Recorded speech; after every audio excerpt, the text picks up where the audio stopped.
Bwana Yesu asifiwe.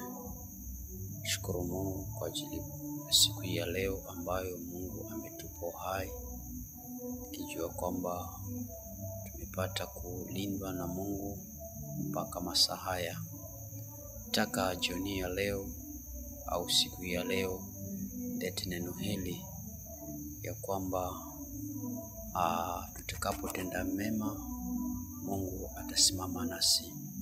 Nataka nisome kitabu cha Zaburi ya 50 mstari wa 5. Inasema hivi: nikusanyeni wacha Mungu wangu, waliofanya agano nami kwa dhabihu. Biblia inasema kwamba huyu ni mfalme Daudi akiwa anaongea maneno haya kwamba nikusanyeni wacha Mungu wangu. Ni ujumbe ambao Daudi alikuwa amepewa na Mungu ya kwamba basi tukusanywe wacha Mungu wa Mungu, wale ambao walifanya agano na dhabihu. Nataka niongee na wewe kwamba sisi tumeokoka na hakuna jambo ambalo haliwezekani kwa Mungu. Ukitaka kuwa Mkristo kamili, ukitaka kuwa Mkristo mzuri, basi fanya agano na Mungu.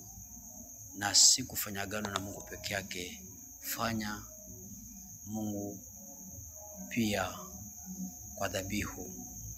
Dhabihu ni sadaka ambayo una uwezo wa kumtolea Mungu kwa jambo fulani ama kwa sababu ya unahitaji kitu fulani. Tukisoma maandiko kwamba Ibrahimu alikuwa ni mtu wa kutoa dhabihu sana na maagano yake yalitimia. Kile ambacho nataka nikwambie, wakati wewe ambaye umeokoka utakapoweka agano na Mungu na kumtolea dhabihu, basi ni moja kwa moja kwamba Mungu atakulinda, atakuhifadhi vyema. Ukisoma mstari wa 6 inasema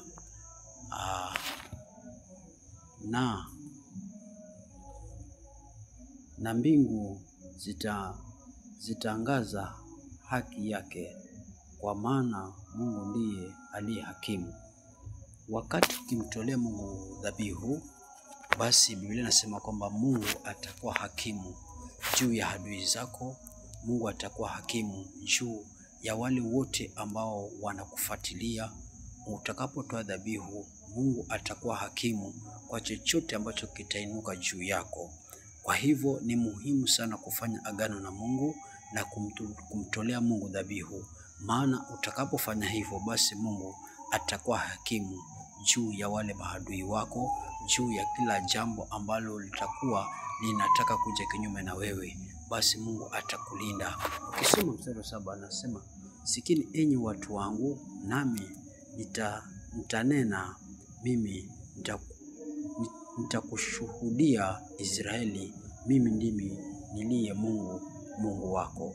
Anasema kwamba utakapomtolea Mungu dhabihu, basi atashuhudia wale wote ambao wanataka kukudhulumu, wale wote ambao wanakuona kwamba wewe haiwezekani. Mungu anasema yeye mwenyewe kwamba atakushuhudia.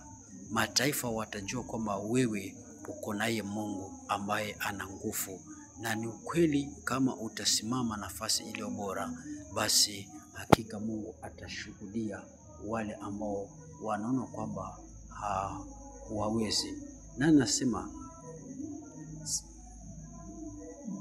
sitakukemea kwa ajili ya dhabihu zako, na kafara zako ziko mbele zangu daima.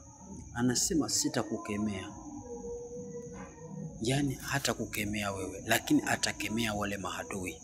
Atapigana nao wale ambao wamesimama kinyume na wewe. Ndio maana maandiko yanasema atapigana nao wanaopigana nasi, atateta nao wanaoteta nasi. Ukitaka Mungu atete nawe, atete na wale ambao wanakuonea, basi jitoe kwa dhabihu. Nataka nisome mstari wa mwisho, inasema sitatwaa ng'ombe katika nyumba yako,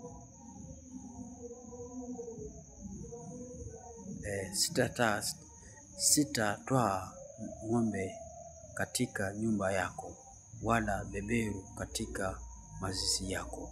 Anasema kwamba hata mifugo yako atailinda, hatatoa, yani hata ingiza vitu ambavyo vinaweza vikamaliza mifugo yako, hata kubali mifugo yako, ng'ombe zako, mbuzi zako, kondoo zako, hata kazi zako, hata biashara zako mtu apate kuzingilia. Ni kwa sababu Mungu anakupenda na anakulinda. Nataka nikwambie hivi, Daudi anasema nikusanyeni wachao Mungu wangu walioafanya agano nami. Nataka nikwambie kama utafanya agano na Mungu, hakika utalindwa usiku na mchana. Na hata wacha nikwambie hivi, ni kwamba mara nyingi sisi ambao tumeokoka, watoto wetu saa nyingine wanakuwa hawatuelewi. Mara nyingine unalea mtoto kwa uchungu, lakini unamsomesha kwa uchungu, lakini anapokuwa amekuwa mkubwa, anafika wakati anakuambia wewe mama hata hujielewi, wewe mzazi wangu hata unakuona ni kama umechanganyikiwa. Hii si kwamba ati ni vitu vya kawaida, ni kwamba kuna vitu ambavyo vimeingia katika bomani kwako, kuna vitu ambavyo vimeingia katika familia yako. Lakini sisi wa Kristo ni kwamba tunaona ni vigumu kufanya agano na Mungu. Sasa watoto wetu inafika wakati wanakosa kutuelewa. Wakikosa kukuelewa watakupa majina mabaya. Itafika sasa wakati mtoto wako anakutishia, ama inafika wakati anataka kukupiga. Umelea watoto wako, umezaa watoto ukiwa na matarajio, lakini inafika wakati ghafla watoto wanabadilika.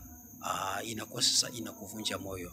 Lakini nataka nikwambie hivi, ni kwamba kaa ukijua kwamba ni vizuri ni uamue kwamba mimi nitafanya agano na Mungu kwa dhabihu. Hiyo ndio inastahili. Mungu akubariki sana. Shalom, shalom, shalom.